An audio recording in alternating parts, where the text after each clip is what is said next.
Bismillahirrahmanirrahim. Assalamualaikum warahmatullahi wabarakatuh. Di sini saya Edwin Firmansyah akan menjelaskan tentang prinsip dasar kepramukaan. Prinsip dasar merupakan pondasi yang sangat vital. Ketika pondasi kuat, maka bangunan tersebut akan kuat.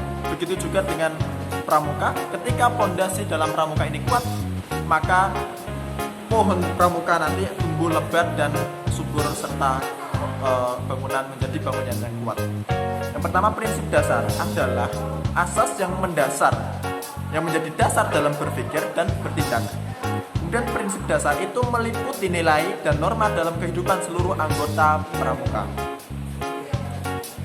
Kepramukaan ialah proses pendidikan di luar lingkungan sekolah dan keluarga dalam bentuk kegiatan menarik, menyenangkan, dan menantang yang dilakukan di alam terbuka dengan sasaran akhir yaitu pembentukan watak. Nah, prinsip dasar kepramukaan atau yang biasa disingkat PDK adalah asas yang mendasari kegiatan kepramukaan dalam upaya pembina watak peserta didik. Kemudian analog dengan pondasi, makin kuat penjiwaan PDK dalam diri peserta didik, maka makin kuat jiwa kepramukaannya. Prinsip dasar kepramukaan ini mencakup 4 hal. Yang pertama adalah iman dan takwa kepada Tuhan Yang Maha Esa, peduli terhadap bangsa, negara, sesama manusia dan alam serta isinya. Kemudian yang ketiga, peduli terhadap diri sendiri, dan yang keempat adalah taat kepada kode kehormatan pramuka. Yang nomor 7, selanjutnya, menerima dan menerapkan prinsip dasar kepramukaan ialah hakikat pramuka, baik sebagai makhluk Tuhan Yang Maha Esa, makhluk sosial maupun individu yang menyadarkan pada pribadinya. Kemudian yang 8, fungsi prinsip dasar kepramukaan sebagai satu, yaitu norma hidup anggota gerakan pramuka. Kedua, landasan kode etik. Yang ketiga, landasan sistem dan nilai gerakan pramuka. Kemudian yang keempat, pedoman dan arah pembinaan kaum muda anggota gerakan pramuka. Dan yang terakhir adalah landasan gerakan dan kegiatan pramuka mencapai sasaran dan tujuannya. Nah, tadi sudah saya sampaikan tentang prinsip dasar kepramukaan. Selanjutnya akan saya sampaikan metode kepramukaan. Diibaratkan sebuah bangunan, prinsip dasar merupakan pondasi awal. Kemudian tembok-temboknya adalah metode kepramukaan, sedangkan untuk hiasannya, atasnya sendiri yaitu adalah semua kegiatan kepramukaan.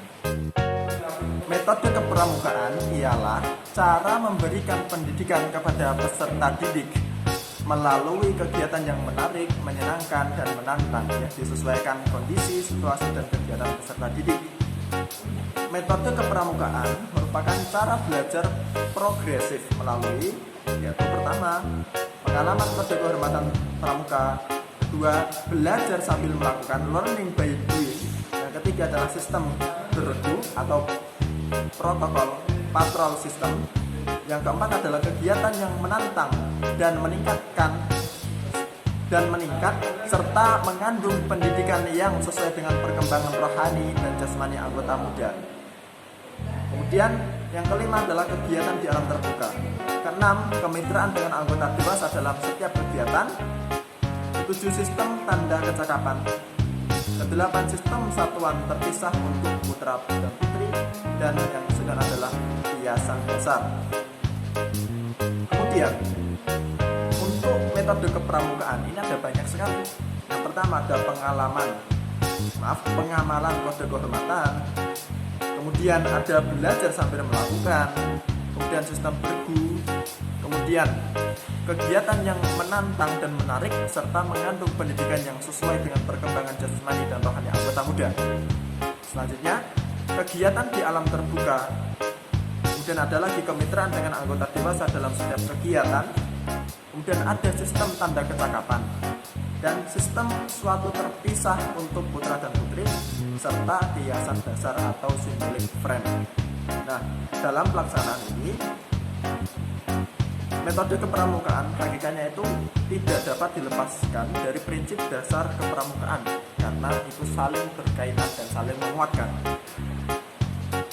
Kemudian metode kepramukaan sebagai suatu sistem terdiri atas unsur-unsur pengamalan yang sudah saya sampaikan di atas, itu merupakan subsistem terpadu dan terkait yang tiap unsurnya mengandung unsur pendidikan yang spesifik dan saling memperkuat serta menunjang tercapainya tujuan.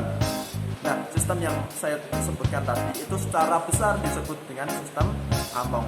Ya, dalam sistem Among ini di dalamnya terdapat metode-metode yang sudah dijelaskan di atas. Demikian yang dapat saya sampaikan. Kurang lebihnya saya mohon maaf. Sekian dan terima kasih. Salam Pramuka. Assalamualaikum warahmatullahi wabarakatuh.